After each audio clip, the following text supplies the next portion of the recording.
যদি তুমি নিজের সমস্যাগুলো সলভ করার জন্য অন্য কারোর জন্য অপেক্ষা করো, তাহলে তুমি তোমার জীবনের সবচেয়ে বড় ভুল করলে।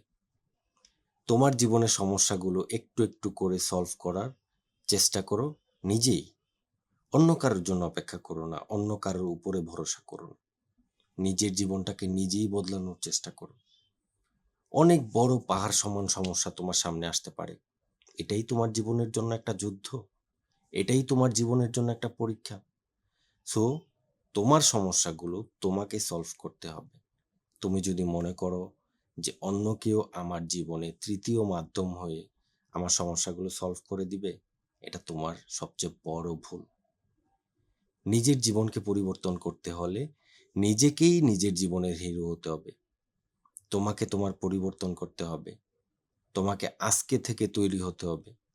আজকে থেকে ঘুরে দাঁড়াতে হবে নিজের জীবনের জন্য। সো একটা জিনিস মনে রাখবে যে অন্যের উপরে ভরসা নয়, নিজের জীবনকে নিজে বদলাতে হলে নিজের উপরে বিশ্বাস রাখতে হবে, নিজের উপরে কনফিডেন্স থাকতে হবে। তাহলে তুমি একসময় ভালো কিছু করতে পারবে।